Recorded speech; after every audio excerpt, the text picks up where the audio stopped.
Il y a très très longtemps, bien avant que les humains ne construisent leur première ville, les animaux de la savane africaine vivaient selon des règles très différentes de celles d'aujourd'hui. À cette époque lointaine, le lion, roi majestueux des animaux, ne dormait jamais.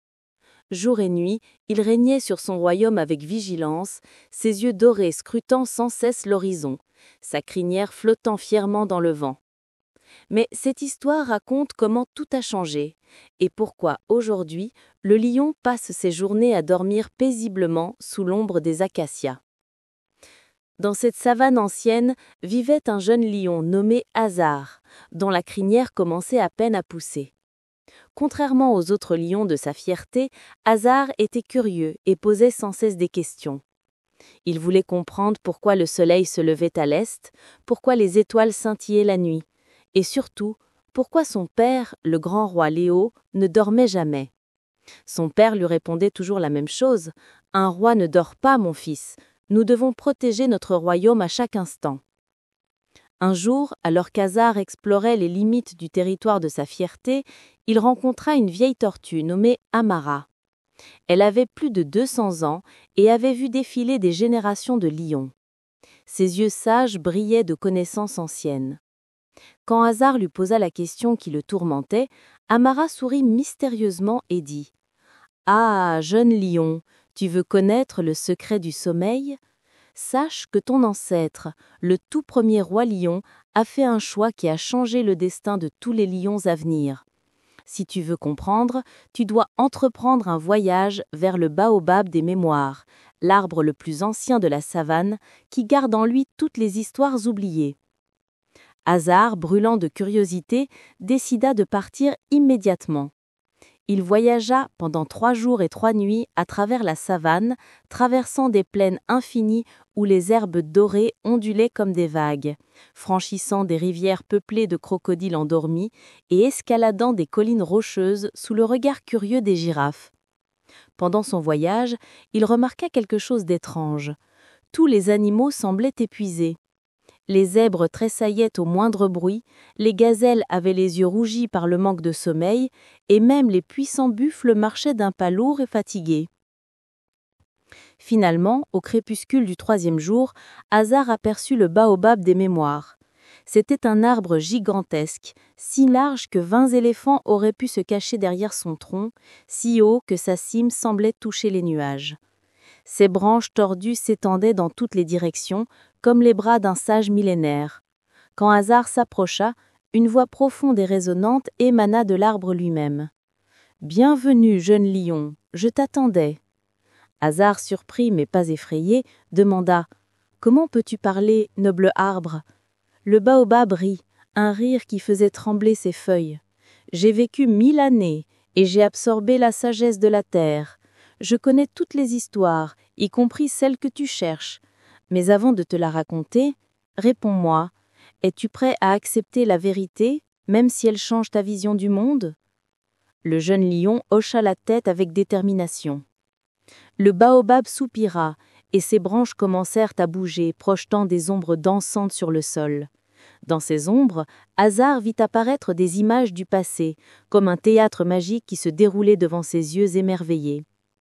L'histoire commença avec le tout premier lion, Simba l'Ancien, qui régnait sur la savane il y a des millénaires. Simba était fort, fier et redoutable. Il avait décidé que pour être un roi parfait, il ne devait jamais dormir. Ainsi, il pouvait surveiller son royaume en permanence, chasser à toute heure et s'assurer qu'aucun danger ne menaçait sa fierté. Les autres lions suivirent son exemple et bientôt aucun lion ne dormait plus jamais. Mais cette décision eut des conséquences terribles que personne n'avait prévues. Les lions, toujours éveillés et actifs, chassaient jour et nuit sans relâche. Les proies n'avaient plus de répit, plus de moments pour se reposer, manger ou élever leurs petits en paix. Les zèbres, les gazelles, les antilopes et tous les herbivores vivaient dans une terreur constante. Ils maigrissaient, tombaient malades et leur nombre diminuait dangereusement. La savane tout entière commençait à souffrir. Sans assez d'herbivores pour brouter l'herbe, la végétation devint sauvage et étouffante. Les points d'eau furent envahis par les plantes aquatiques, l'équilibre délicat de la nature fut rompu. Même les lions commençaient à en payer le prix. Épuisés par le manque de sommeil, ils devenaient irritables, commettaient des erreurs de jugement et leur santé se détériorait. C'est alors qu'apparut dans l'histoire un personnage inattendu, une petite chouette blanche nommée Nuru, dont le nom signifiait lumière dans la langue ancienne. Nuru était sage et observatrice. Elle avait remarqué le déséquilibre croissant et décida d'intervenir.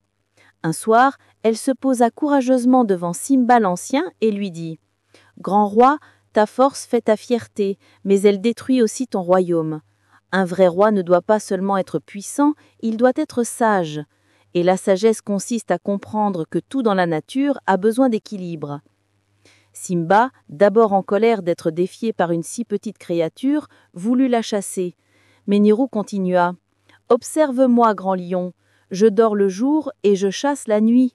Observe le guépard qui dort après sa course, observe même le puissant éléphant qui s'accorde des moments de repos.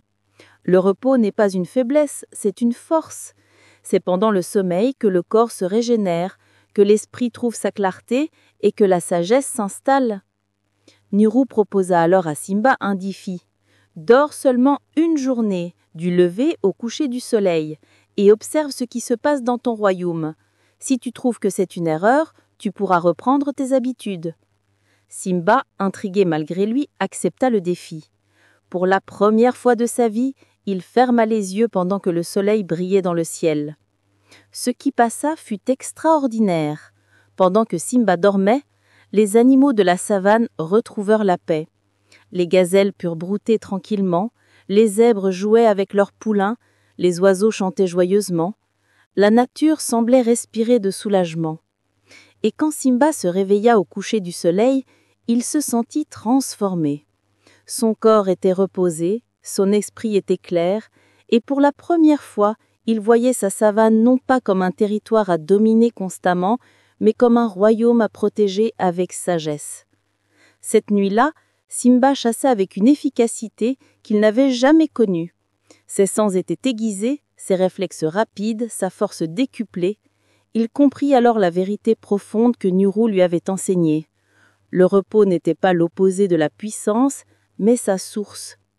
Simba prit alors une décision qui changerait le destin de tous les lions à venir.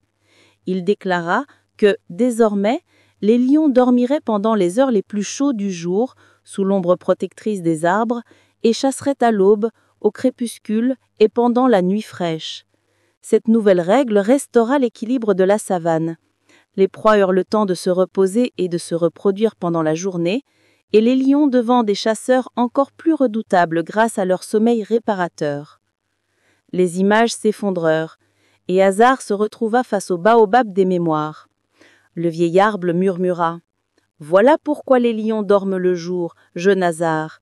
Ce n'est pas de la paresse, mais de la sagesse.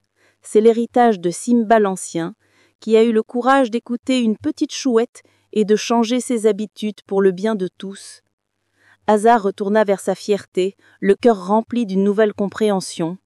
Quand son père Léo lui demanda ce qu'il avait appris, Hasard raconta toute l'histoire.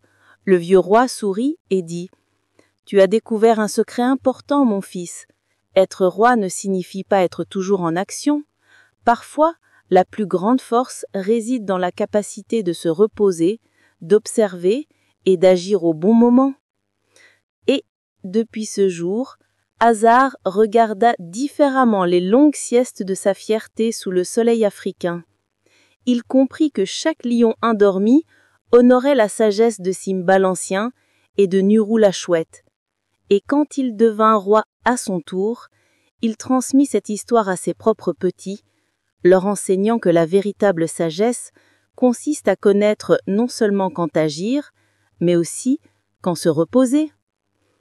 Et c'est ainsi qu'encore aujourd'hui, si vous visitez la savane africaine, vous verrez les lions dormir paisiblement pendant les heures chaudes du jour, rêvant peut-être aux histoires anciennes, se préparant pour la chasse nocturne avec la force que seul un repos mérité peut donner.